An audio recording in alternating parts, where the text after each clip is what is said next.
is my channel, and maybe that just went live now. Hold on, we're going to say that again just in case. Hello everybody, my name's Nicole, and welcome to my channel. Today we are having a panel to discuss what's going on in the BooktubeSFF Awards this past month in August, and my guests today are 3 of the other 4 panelists from the BooktubeSFF Awards. Lindsay from Lindsay Ray couldn't join us, she had a work thing come up. And so my other guests are Thomas from SFF 180. Do you want to introduce yourself, Thomas? Hi, I'm Thomas from SFF 180. All right. And then Caitlin from Kitty G. Hi, guys. All right. And Elizabeth from The Books and Pieces. Hello. Okay, so just a little bit in terms of structure. So Elizabeth this week had a giveaway going on for a signed copy of Half a King by Joe Abercrombie, which was, she's holding up right now. Yeah, it's very beautiful. Which was, show the signature. Oh. And there it is. And what's it say? It's so something. Is this enemies are the price of success? Ah. Oh, I like it. Very always upbeat, Joe. Yeah.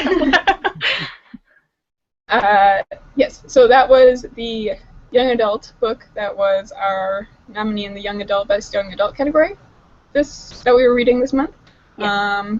And so do you want to announce the winner now? Yes. So dun, dun, dun, dun, announcement. The winner of the giveaway is Crystal from Crispa's Book Nook. So I will be emailing her and getting her details and sending her the lovely, lovely book.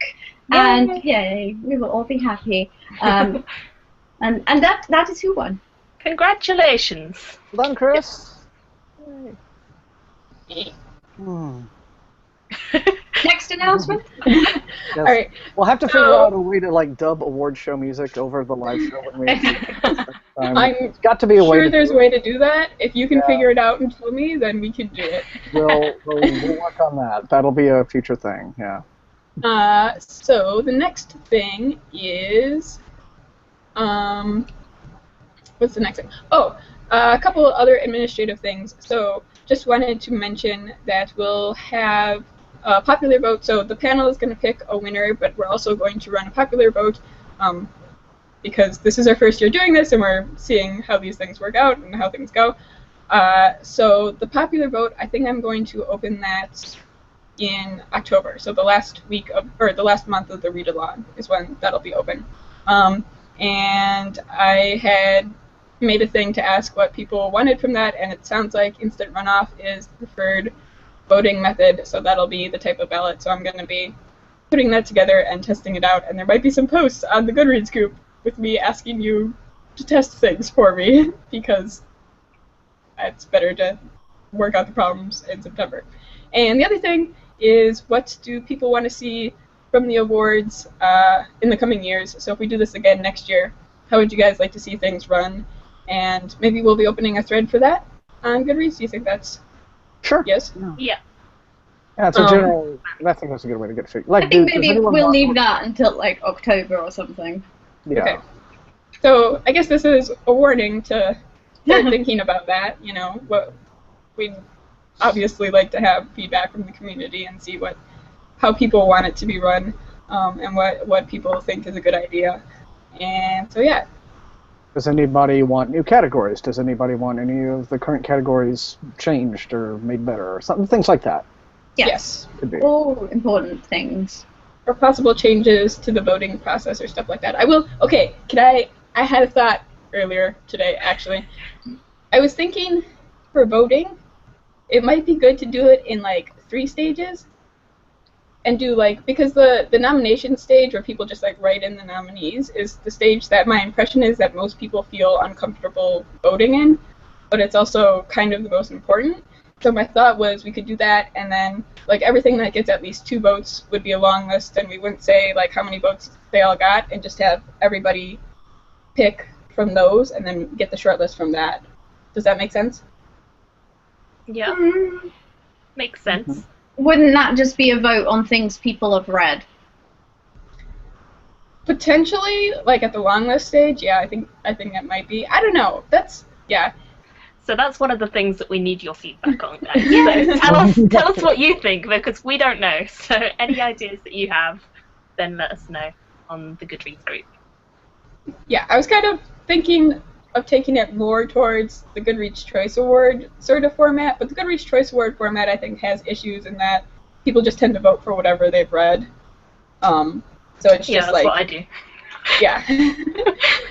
Well, that's certainly better policy than voting on things you haven't read, but... Yeah, exactly. But the problem is when you end up I've usually only read one of them, so that's about it.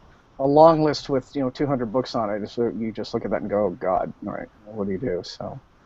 Yeah, that's true too. Yeah, so this is the sort of thing that we would like to have people think about and, have some thoughts and give us feedback on. Yeah. Yes, but that's all very stressful and admin and stuff. Let's do books. All right. Yeah. And now we'll talk about books. So this month in August, there were 5 read-alongs going on, and so those were for The Martian and Station 11, which were our Best Novel nominees, Half a King, which was Best Young Adult, Rat Queens, which was Best Graphic Work, and Slow Regard of Silent Things by Patrick Rothfuss, which was Best Short Work. So where do you guys want to get started? I don't know, idea. Let's start with The Martian. That was at the top of the list, I mean. All right, so I read this a while ago for the first time, probably like a year ago now, and I had listened to the audiobook. I was one of the people that listened to the audiobook. Oh, should we say like a synopsis? Would that be a good idea? Yeah.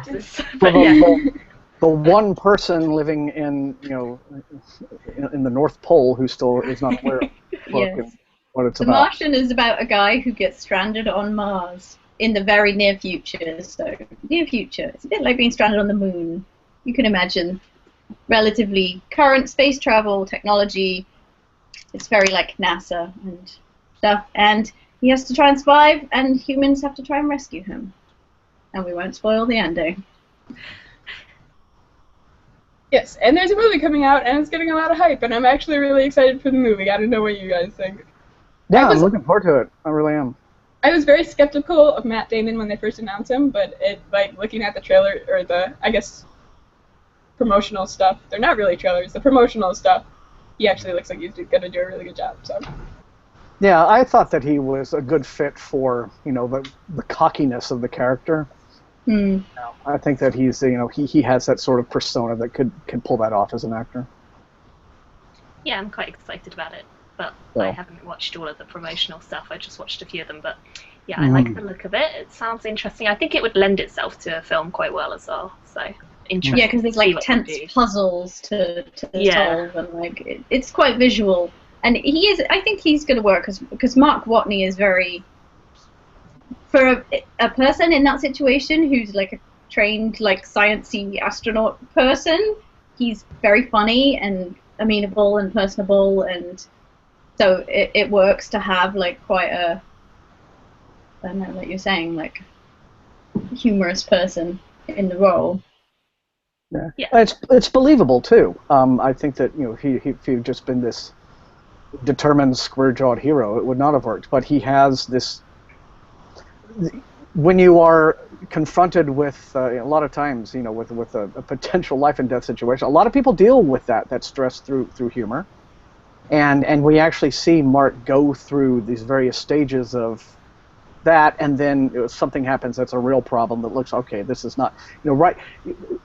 Andy Weir does this I think very screenwriting influenced storytelling thing, where it's sort of like, okay, give the hero a little bit, give him a little victory, and then take it all away, and then let him climb out of that, and let him get a little bit further, and then take that all away, and then just continue to make the hero have to struggle and fight. And you see Mark Watney go up and down, going from humor to wit to just rage and anguish, and then back out of it. And I think it's all very convincing in terms of just the character study of how he is as a person going through something like this.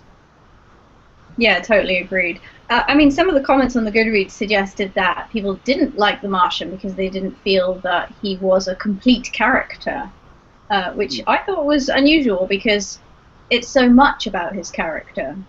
Mm-hmm.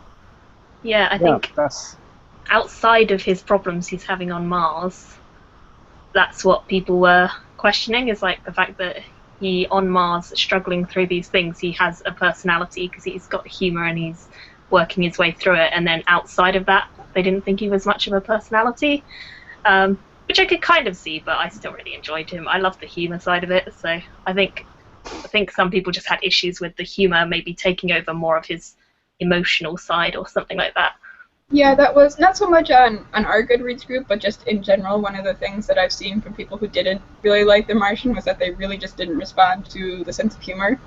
And I can see how that would be incredibly grating if it was not your sense of humor, and that's just like every 5 seconds, you know, he's making a smart-ass joke. I can see how that would not work if it was not your sense of humor. Yeah. Mm-hmm. I have to say my favourite part of The Martian was the amount of potatoes that were referenced throughout the whole thing. That was definitely my highlight. I just enjoyed all of that section and thought it was a lot of fun. So I would never associate that book with anything but potatoes. And you know, admittedly, when you're trying to survive on Mars, that's pretty much going to be your whole life. That's pretty much going to be everything that you are devoting your energies to. And so yeah, I can see that we're probably... I actually liked that we didn't have, you know, some of the Apollo 13 kind of cliches where you've got, you know, the family at home, you know, and the girlfriend or the wife or the, you know, or just the all of that. I mean, that was there, right? I mean, they do talk to his family, and that's part of it. But they don't weigh very heavily, you know, Andy Weir doesn't make that, you know, the emotional engine of the story, right? You know, it's really about, that's where the hard science aspect of it comes in. That's how it works as hard SF. It's what drives the story is, okay, what do I have to do to live and not die? And so that's why I think the for hard SF, I think The Martian does a better job than most hard SF at balancing the hard science with, you know, the human aspect and the character aspect and you know, the wit and the warmth. Yeah. Because you know, some of hard SF is cold and technical, and it's not like that.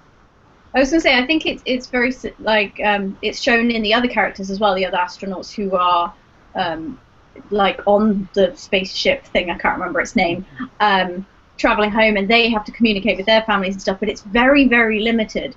So, as it would be if you were, like, hurtling through space at however many miles an hour they have to go. So, families and those scenes that tend to go into those, like tragic space things aren't, you know, they aren't that close to the action. They aren't as relevant as they would be, because these people are literally, they're going to talk to you for 2 minutes and then spend the other 24 hours of every day, and for like many days, completely out of contact with everybody except maybe a little message from Mission Control. Right. Yeah, I think some of that family concern aspect of it was kind of transferred to the other Ares astronauts, who found out like halfway home that, okay, well, let's go get our boy, right? And that was kind of... Actually, I really liked the amount of science that was in this. I don't know, I'm more of a hard SF reader than I think a lot of people are. I really enjoy, I'm a scientist, so I really enjoy when people talk about science. Probably one of my favorite parts in that book is when he's first like making his air and water, and he's doing that by splitting whatever it was. I forget what it was exactly.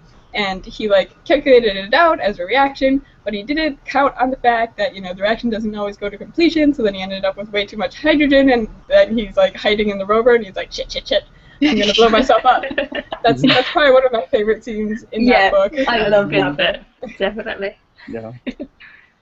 Yeah, that was what was remarkable. I mean, he has to keep track of almost every molecule. And just imagine, you know, and it's like, wow, just imagine having to micromanage, just things you don't have to think about when you're living on Earth. Suddenly you have to think about them. Yes, it was a hard SF book that had a lot of science and a lot of technical like discussions of it, but felt really, really human because it was, you know, it was how you would react in that situation if you messed that up, and then you would go shit, hide in the. Yeah. Yeah, I mean, I have not read a lot of science fiction, and I don't do science or anything, and I found it really easy to get through because of his character, I think, more than anything else. And the fact that everything that was sciencey and everything that he was explaining was done so in a way that it made sense, and he had sarky comments every now and then that sort of backed up his personality, and even if it was this complex thing he was trying to explain, I still understood it in the way that he did that, and I thought that was really quite commendable on Andy Weir's part, because not knowing anything about any of the stuff he was talking about and still understanding it, I think was a very good achievement on his part.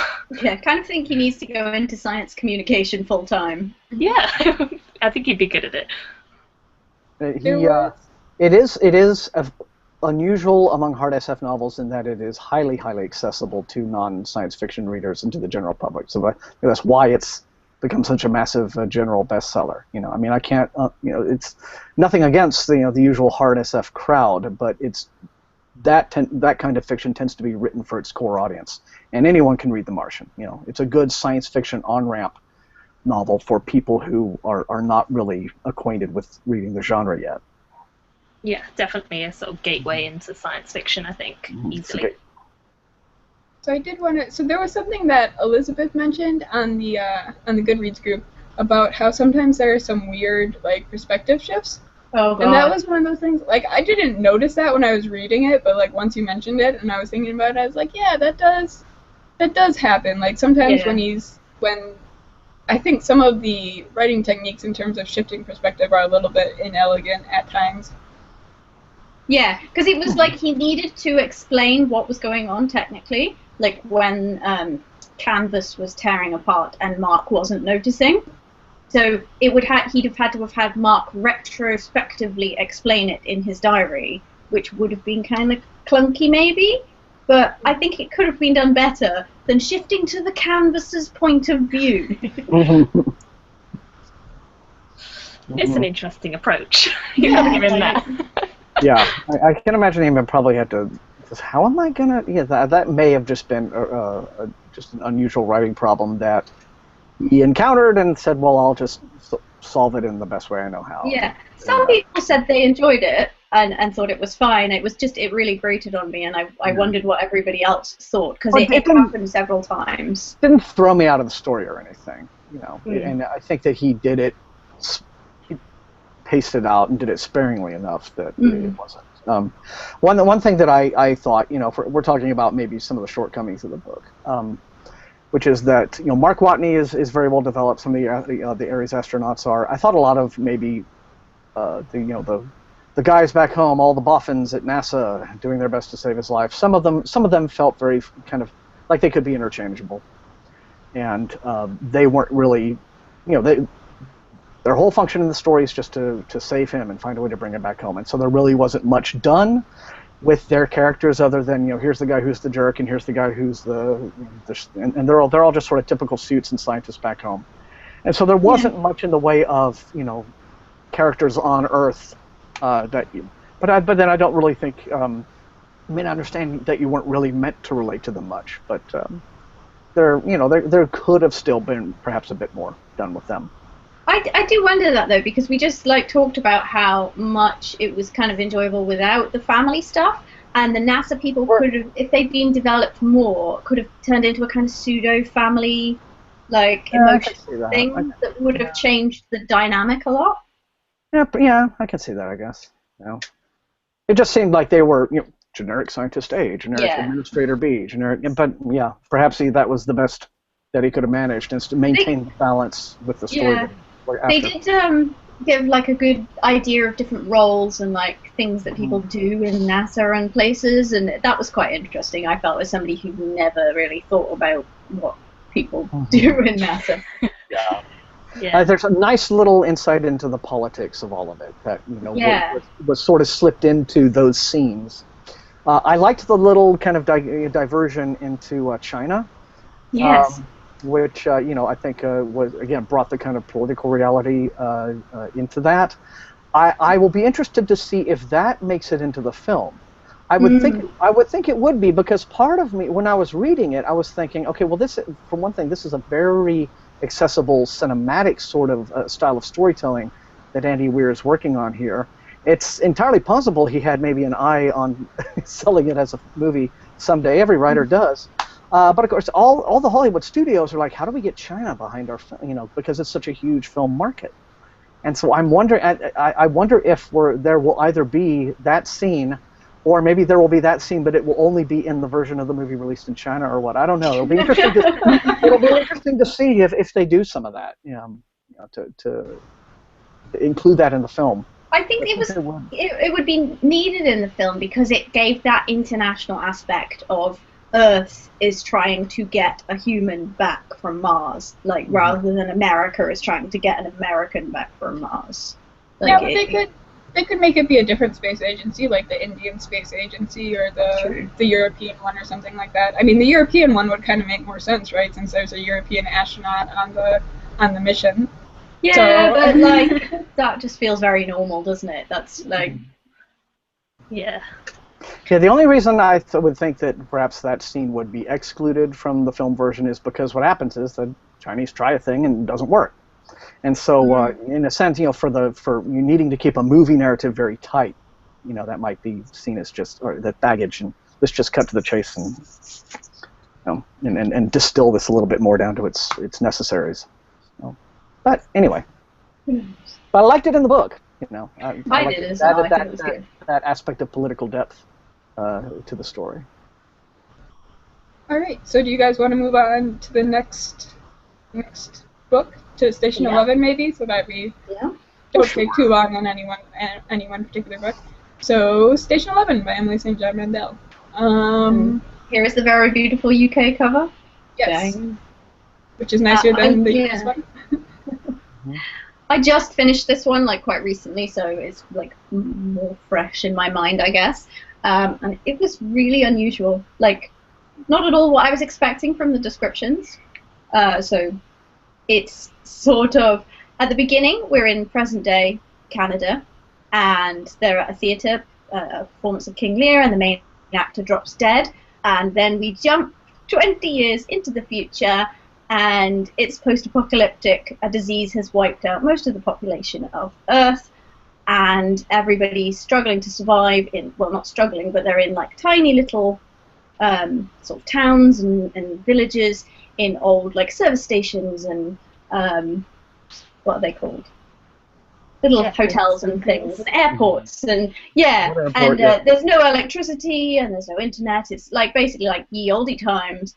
And we follow, part of the time we follow a travelling band of Shakespearean actors and a symphony orchestra, and then part of the time we follow different other characters, and they're all interrelated somehow as it comes out. And it's very interesting, and some of the time we go back in time as well. Yeah, good synopsis. You described it better than I would have. It is the sort of book that's a little hard to describe. Yeah, I was going to say, I think it's a hard one to describe.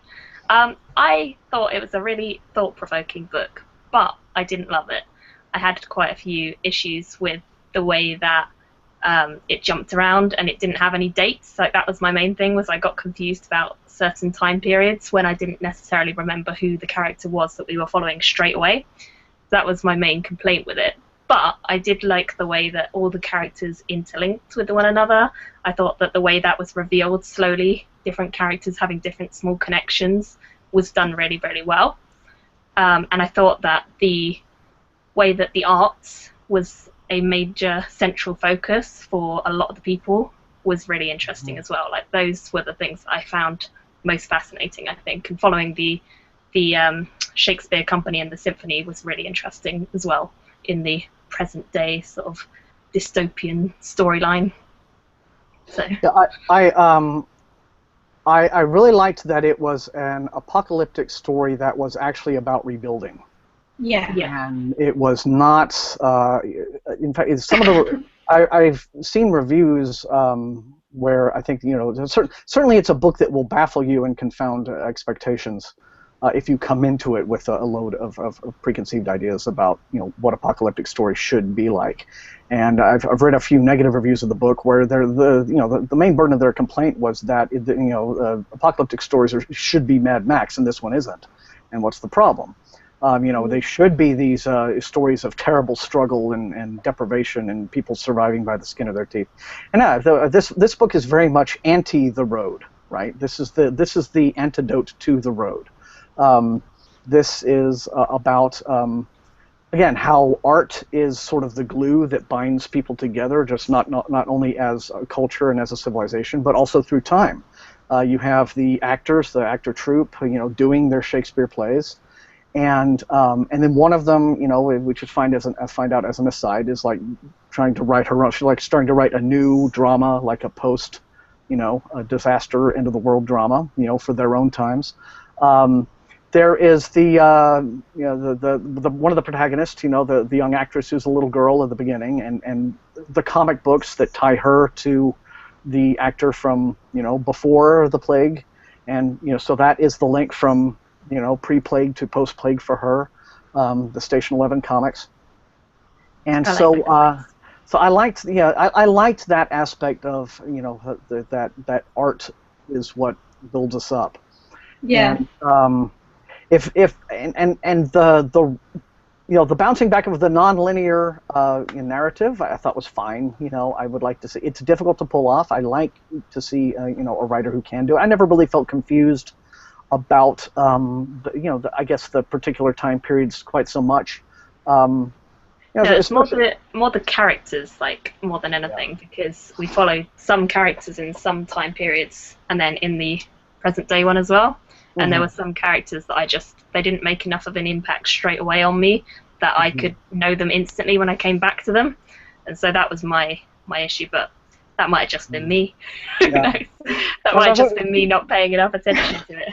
But it was interesting how she did a little bit of everything with kind of the post-apocalypse, I guess, you know, the motif. Yeah. So, for example, later on in the story, when we focus on the people in the airport, that's an area of that's a part of the story where you do sort of follow from, you know, the moment of the end, right, when the plague strikes, and then through the years you do kind of get a bit of a summary as to how, like, the next decade or so transpires with the people in the airport. Whereas with other groups of characters, like the traveling symphony, you tend to see them sort of isolated in their little moment, and then you get flashbacks and memories there.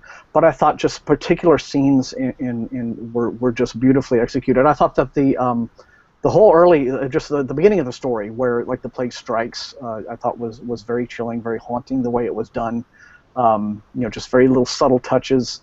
And then you have the one character just in his apartment with the brother, and so you're just kind of hearing, like, what they hear outside, because they don't want to go outside because the plague is out there. Oh, and the smells coming through the door, and oh god, it was awful. Yeah, so it's like that's how you sort of experience it, and you know, you don't get these grand, you know, set pieces. Again, it's not like The Stand. It's not like anything you've seen before in terms of end of the world storytelling.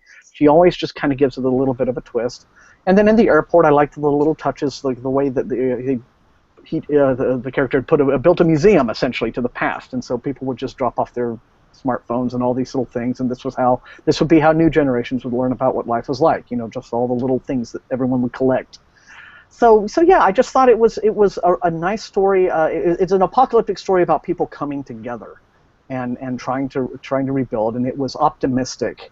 And which I thought was a real relief in these days of dystopia chic, and you know, that was a nice change to see an actually optimistic story. Well, and that culture will survive, and people will develop their cultures. Like, each little town had its own ways of doing things. She talked about how they would change and develop, and people did those things, but they would all enjoy the music and the art and stuff, and how after this post-apocalyptic time, all types of culture had been equalized, as it were. Like, what we would currently see, the division between high and low culture, between Shakespeare and a TV magazine, was gone. They were all equally enjoyed as, like, objects in the museum, or you know, things that people performed, or like took in. So there was comics, there was TV guides, there was pictures, there was music, there's plays. Star Trek is quoted. You know, it's brilliant. It was just like, yeah, all culture is going to be precious and interesting and a hugely important part of life in any kind of like post-apocalyptic world. It won't all be, like you say, like Mad Max and craziness and big set pieces. There's a lot of living that people have to do between those moments. So I had a little bit of a different experience in reading this one than I think everybody else did, because I read it back in December, I want to say, maybe it was even November, which was like right when the hype for this book was really getting started on BookTube. So I went into it with not that much of an idea of what it was going to be about. So I was kind of a little bit, I was expecting it to be like, you know, it was sold as post-apocalyptic, so I had a certain set of expectations based on that genre description that I thought were going to happen when I came in, and not necessarily even like Mad Max, but like, you know, post-apocalyptic fiction. There's quite a bit of it in the world, and I've read a fair amount of it. So there are like certain tropes, and so it was a little bit weird for me because I think the science fiction elements are a little bit weaker, and she definitely doesn't play to tropes, but she kind of incorporates them almost, so it has at times like feelings like she's going down that road and then she'll kind of like take a turn the other way, and I found that kind of jarring, and I think it's kind of because I wasn't expecting it, like especially at the end of the book. I just found the end of the book really anticlimactic because she uses the architecture in most post-apocalyptic books is that like there's, you know, the apocalypse happens, and then people try and survive, and then there's some sort of showdown between good and evil, like at the end of the book. That's like the basic architecture of this type of novel, and she was kind of playing into that in a way, and so the end was very jarring for me when she kind of took a turn at the end, and I just found that really anticlimactic. So I don't know, like I get what you guys are saying, and I do think those parts were really interesting, but I think my experience in reading it was that it just wasn't where I thought the story was going, and it was just very jarring for me, I guess.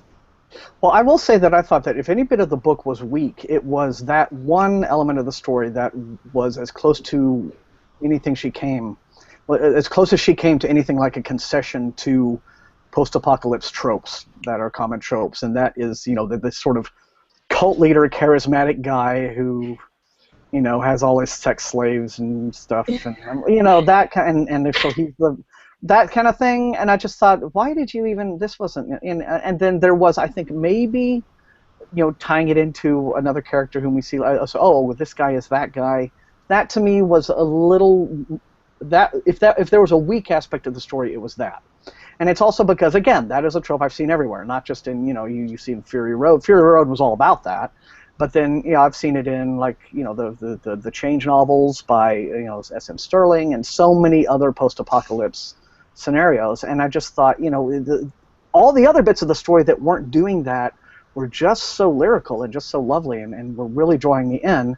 But that part of the story felt like as if she was saying to herself, well, okay, I guess I need to have this good versus evil confrontation, et cetera, et cetera. So, yeah, I need to have the creepy, you know, freaky bad guy, you know, charismatic evil warlord dude, and she did it, and it was kind of, I thought, half-assed, and didn't wreck the book, but it did make it less than sublime. It needed something to drive them out of their normal route and like push them to do something different. Like. That's the only reason that was there. That little bit of conflict was there, was to facilitate that and to kind of maybe get them veering towards the airport or something. But it didn't. But it was also, I think, possibly like reflecting something of the Shakespearean, like, Mad King Lear thing in a, I don't know. Oh, no. Calling it, like...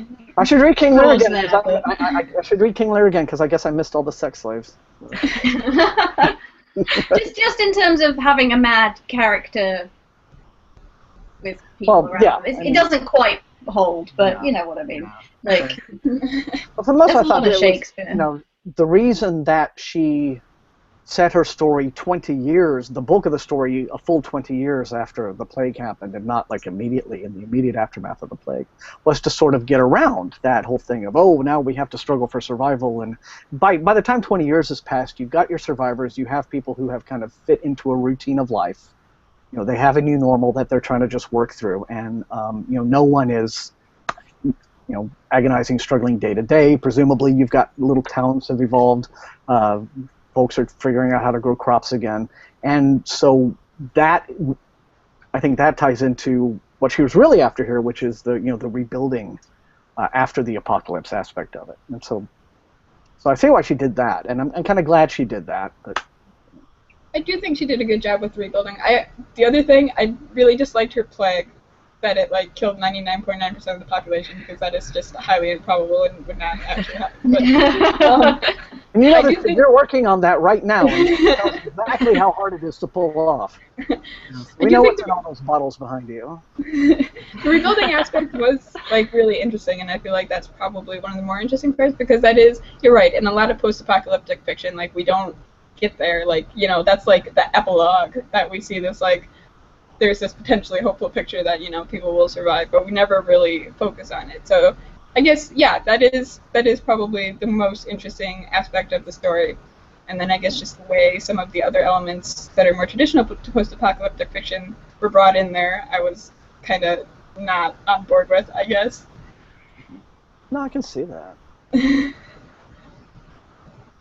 Okay, are we done with Station 11? Or anyone got more to say? Okay. All right. No, we can keep talking, but... Let's move on to the next one. What do we want to do next? Well, should we have a pause, actually, quickly, just in case, has anybody asked any... Does anyone want to ask any questions about the 2 books that we've covered, or whatever we choose to do next? Is anyone watching? There are people watching and tweeting and leaving comments and things. I haven't even looked. I'm just sitting here listening to you guys chatting. So, yeah, if at any point anyone wants to ask us a question or leave a comment, you can tweet using the hashtag BooktubeSFF, or you can leave a comment on this video and we will find them, or tweet any of us, because we've all got our internets. Mm-hmm. Oh, yes. Let's see. Okay, just a couple of comments, just general comments, but no questions. So throw questions at us, folks. Yes. So those are the 2 novels that we did this month. So there's one... Oh, we have one more novel. Well, those are the 2 best adult novel, I guess. Yeah. Novel. And then September we have 1 novel, and October we have 2 novels. Yeah, so there's 5 novels. Yeah. Yeah. Maybe we should say coming up next month in September we have Words of Radiance is our best novel nominee. Press is our best young adult, right? Yeah. Yeah. Saga is Saga Volume 3, and best graphic work. Yeah, and then we have The 2 Meeker and the All-Seeing Eye and the Strange Library, isn't it? Yes. Yeah. So if you want to join ones. us next month for any of our read-alongs, those are what we have going on. And my headphones are epic. Thank you, PC. Yeah, I've just got boring ones, I'm afraid. You beat us on everything, Elizabeth. Yeah. All the style choices. Yeah, well, it helps to live with a sound engineer, so these are their style. Okay, so shall we do Half a King? Ooh, Half King, yeah. Alright. Somebody else can do the synopsis. Let's do it. So I just finished this one, like, this week, so I can do the synopsis. I can't say, apparently. So this is the first book in a young adult trilogy, I believe, and it is set in a world where the main character lives in a world where they're kind of like Vikings, basically. They're similar to they have long ships and they row them and they go attack people and raid and things of that nature. And the main character is Yarby, and Yarby is the second son of the king in his kingdom, and he is disfigured, so he has a handicap, some sort of like birth defect to his hand that basically renders his left hand unusable. And he is not anticipating becoming the king, and so he is planning on joining the ministry, which is sort of like a advisory role to kings, and when you join the ministry, you forsake your title, so he would not even be in the line of succession. However, right before he does that, his father and older brother are killed, and so then he becomes the king kind of by default. And so the rest of the book follows what happens to him after he becomes the king, and then after he is betrayed by people, because bad things happen, obviously. Very bad things. It is an Abercrombie book. Yeah. Yeah, definitely. Yeah, for those who aren't aware of Joe Abercrombie's books, he writes gruesome things. He likes Grimdark is Grimdark is he's Lord Grimdark, yeah. Yeah, he is Lord definitely. Grimdark. Yeah. So yeah, he writes adult Grimdark normally. Well, I mean adult, not sexy times adult. Yeah, and that's Yes. actually, that was something that came up in the comments on the Goodreads group, was what exactly makes this book YA? Because I know. it's got a young protagonist, right? But then it's got some pretty violent things, but there aren't sexy times. So like, where are we drawing the line on Well, that? I one to don't- say it's, I you don't know in the about middle? over in the UK, but I mean here in the States, it's not marketed as YA. I mean, it's not there's sold a in the division. it's not sold in the teen sections. It is sometimes. When I went to the bookstore, I saw it in the teen section. Okay, because mean, none of our Barnes and Nobles have it that way. So I don't know. I mean, I Yeah. guess so, but in a sense, it is. Maybe it's strictly young adult just because of the youth of the protagonist. And the really big text in the book. Yeah, it's short. It moves very quickly. It is pretty. It's it's definitely rough and tumble storyline. Although it's not. I mean, if you compare it to something like The Heroes, right? It's not nearly as heavy duty on the grimdark, or something like that. So it's not. I mean, he is certainly holding back, at least by his own standards. Although it is a bit. Certainly, it's a bit a bit bloodier, and just a bit harsher and more cynical, perhaps, than your average. YA, even like dystopian YA.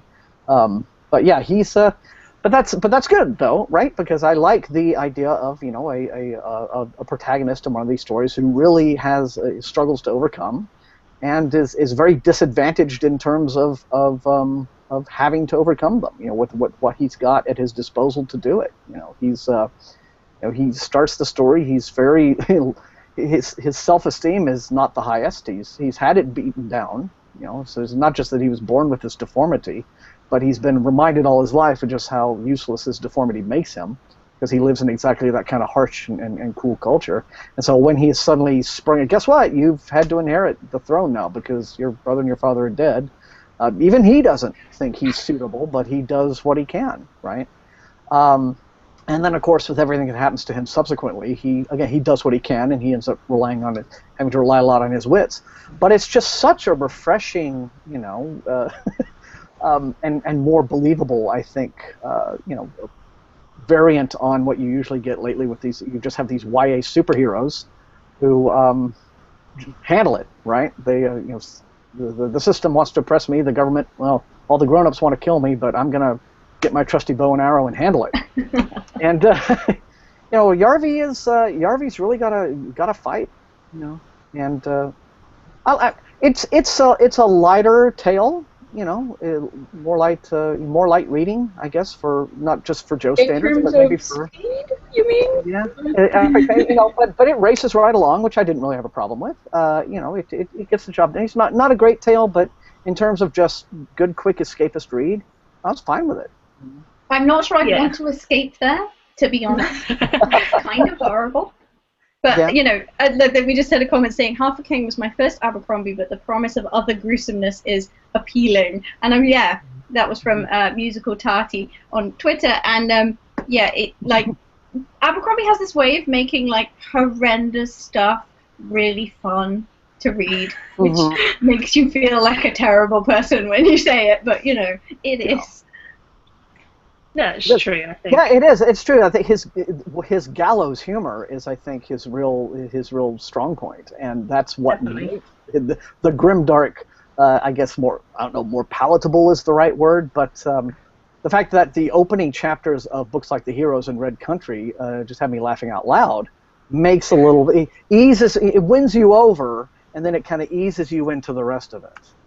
You know. Yeah, I think it's really fun for what it is. Like, considering how much dark stuff happens, it's a really fun read. Like, at no point was I bored whilst reading it. I was always enjoying it, and it was galloping along. The pace was very fast-paced and exciting, and there was a lot that happened in the course of it, even though it is quite a short book. There's still quite a lot that happens, so I enjoyed it a lot. I think it was very fun. It's definitely not my favourite of his. Like, I prefer the First Law series, but I think as a entryway into his work, it works really well. So, yeah, that would be my 2 cents. I enjoyed it a lot. I think you could certainly start with this trilogy and be tempted into reading something that was much longer and more like you'd have to go through a lot of the like epic fantasy twists and turns and like complexities, which might put off a lot of people. Like if you were like, come read fantasy, here is this 800-page behemoth. Yeah, a book like Best Served Cold is definitely one that you need to work up to. You shouldn't just dive straight in there. Yeah. But in terms of negatives, I thought that Yavi's turnaround from somebody who at the beginning he's not terribly confident. I mean, he is a prince, but he's obviously been like, uh-oh. I think we're still live, so. How is that happening? I'm not sure. Well, yeah, we can't see Nicole, but the live button is still showing up on my... Well, we'll keep talking. Yeah. Yeah, he turned around and he was like not terribly confident and he was a bad leader. And then by the end of it, he's like, well, I can't go into too much detail, but he's not that anymore. He's extremely brutal, confident, and like he's sort of willing to do anything by the end of the book, really. Yeah, and his been through a lot. And deviousness comes from his training and his upbringing and all that. That's natural. But the confidence and the leadership abilities, I'm not sure it would happen in that short of a time. I felt like that was so quick. Yeah. Although, at least in terms of the course of the narrative, right? I mean, like, don't we find out that, I mean, there's certain, like the time scale is a little bit, pushed along at certain points. I did wonder that. Maybe it's meant to be like... So I think, I mean, isn't he like, the galley slave on the woman's ship for quite a while, actually, like a few months? I think that was meant to be quite a long time. And he just sort of, and it's just kind of mentioned that, a few months later. Casual. Right, so it doesn't, we don't go day to day in his experiences. So I think that within the story, more time passes than might be just evident from reading it. Yeah. Straight up, but yeah, you're right. I mean, if that wasn't altogether clear, then that is probably just a shortcoming of how the narrative unspooled. Like you don't really. It seems that his character arc is a little bit faster and a little bit more pat than it ought to be. So. Yeah, I thought it was a very fun read for what it was, and I enjoyed the fact that. He was a disfigured character. I thought that was a really interesting POV that he chose to write from. So I liked that as a character. He was unusual, and he wasn't like just a lonely character who didn't have confidence. Like, he had a reason for that, and there was more backstory to him than perhaps usual. Yeah, I mean, disabled characters in fantasy being like relatively rare, I guess. Yeah, definitely. Certainly ones that thrive in very difficult situations. Yeah, I think because he'd already had that sort of taunting lifestyle. He'd grown up with it, and so maybe finally having to step up to this role of becoming potentially the king and taking over where his brother and father left off when they had such good reputations, like everyone seemed to like them and stuff. So he had to really step into this role, and because he'd already had this lifestyle where he'd been taunted and teased and he just shied away from it, actually having to confront that, I think he probably had that resentment in him as a character and used that to progress his character maybe quicker than otherwise, if that makes any sense at all. Yeah. Mm-hmm.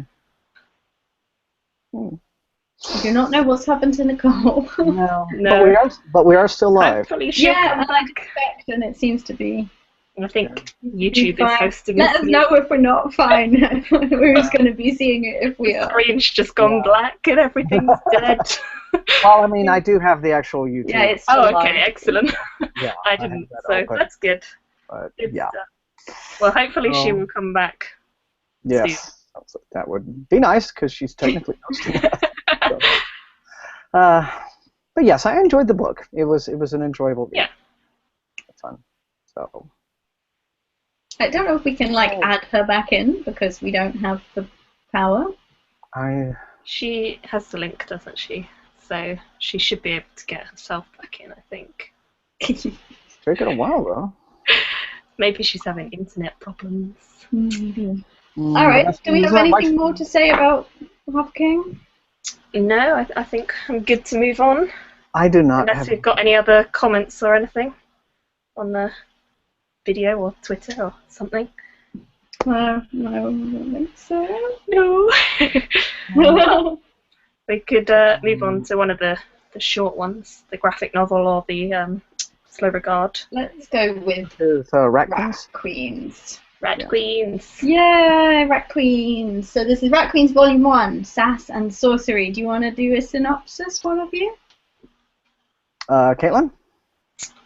Well, okay. Yeah. It's based on this group of mercenaries who are called